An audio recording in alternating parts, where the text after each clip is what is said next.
So the problem returns. What's good? What's good? It's the one, the only, but what do I know? Boxing. Back at y'all with another one, man. The return of Adrien Broner against Omar Figueroa.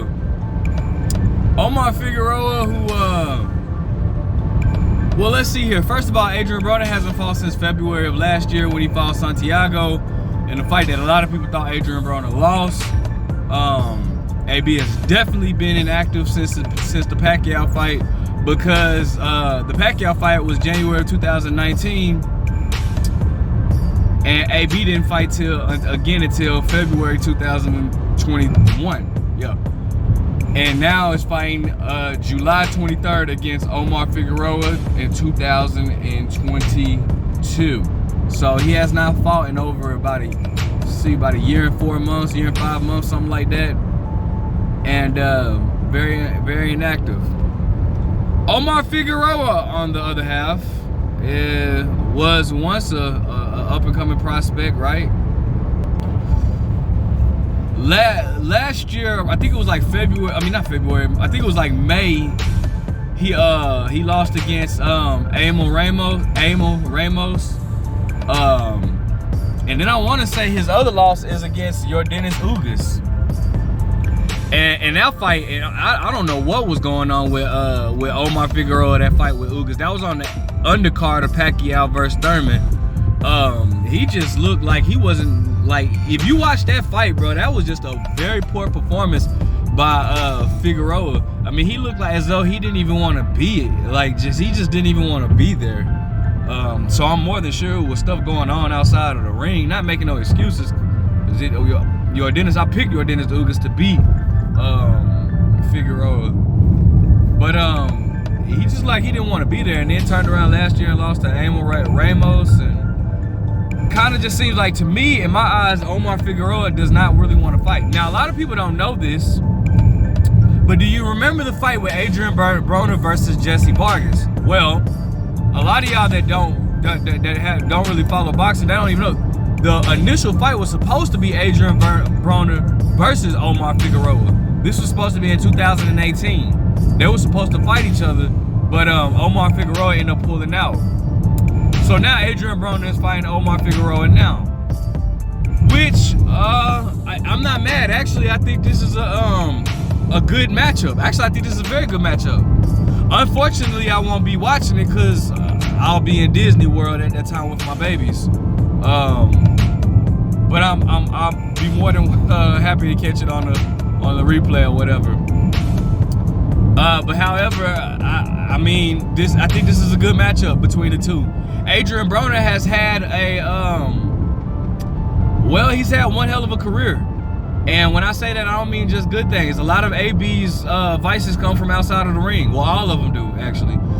AB, who was a very, highly scouted prospect at one point, was, one of the ones that was looking to take over boxing. 4-division champion and 4 different, 4-time champion in 4 different weight classes. He got a belt at 130, then 135. Where, to me, that was 135 was his most impressive performance and his most impressive victory, which was over Marco Antonio. No, not say Marco Antonio. Antonio DeMarco. Dude got like two first names. DeMarco Antonio. But anyways,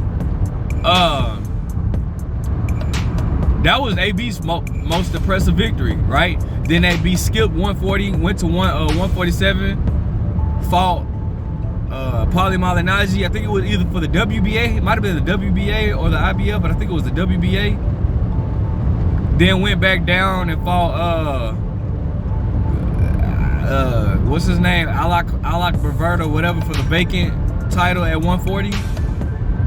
So Adrien Broner has was definitely a top prospect at one point, but again, man, his lack of discipline, him being outside the ring, that's what messed it up for him. All right. Me personally, I think that Adrien Broner's best days was at 135. I have not even been impressed with Adrien Broner at 140. Let alone anything above 140. Anything, and I'm hoping, but I think this fight is at 147.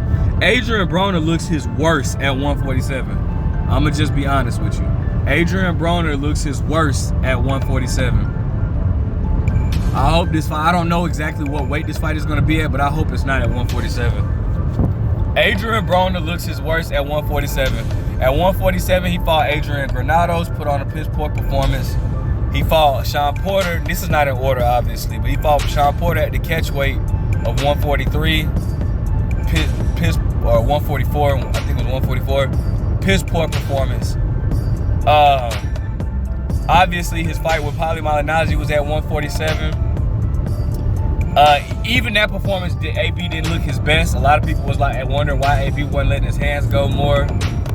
And ironically, in my opinion, this is just my opinion, the fight that he lost at 147, which was against, well, the first fight that he lost at 147, which was against Marcos Maidana, that was the fight he looked the best. AB looked the best that fight, because AB was actually trying to win that fight. AB was trying to dog that fight. But, you know, Adrien Broner just does not impress me at 147. And like I said, he really doesn't impress me at 140. His fight against Mikey Garcia at 140, his fight with Khabib Alekberg, or whatever the hell is, Khabib Alekberg, whatever, I can't pronounce his last name. I mean, he got the stoppage, but that fight could have, I mean, it was in the 12th round with like 40 seconds to go. And Alec or whatever was not even dropped in that fight. I don't understand why that fight was stopped.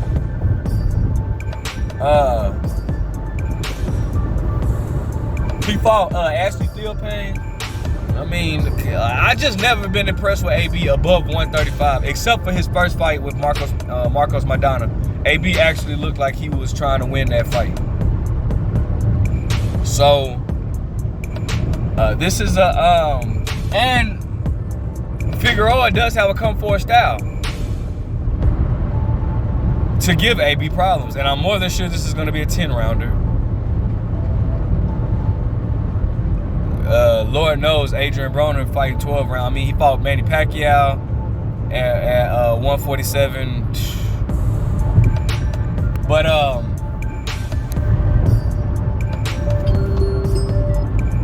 why does everybody like calling when I'm doing my, that's irritating. But anyways, Omar Figueroa does have a come forward style. Adrien Broner has issues with guys that are just, you know, come forward, like, you know, just have that mauling attack. But again, Omar Figueroa has not looked impressive at all either. Like, at all. And he's losing the guys that he should have beaten. So, well, no, except for, no, I'll take that back. Amon Ramos, he should have beaten. But Yordenis Ugas, I picked Yordenis Ugas to beat him. I knew Yordenis Ugas was going to beat him. But, I mean, hey, but I like the matchup. I think this is a good matchup. Whoever loses this fight is definitely going to have to retire. It's no ifs, ands, or buts about it. Whoever loses this fight is going to have to retire. No ifs, ands, or buts about it. Nobody's going to want to see them anymore. Adrien Broner, who has, like I said, he just hasn't been looking impressive. I don't know what weight the Jesse Vargas fight was at. I think it was at 140. Though AB did come on strong in the later rounds, but I mean, if I'm gonna pick somebody in this fight, I will pick Adrien Broner, because Adrien Broner is more athletically gifted, and Omar Figueroa is just like, I've never been impressed with Omar Figueroa except for his fight with Robert Guerrero. But you know, hey, you know, it is what it is. Let me see. I gotta figure out what weight this is gonna be at before I really want to make a final prediction, though. But I do like this fight. This is an interesting matchup. It's going to be in Chicago. They're going to fight in Chicago. So I like this fight. This is going to be an interesting matchup. Let me know what you guys think. Who are you picking to win this fight? Make sure you like, comment, subscribe. Who do you want to win this fight? What do you see for the winner? But what do I know?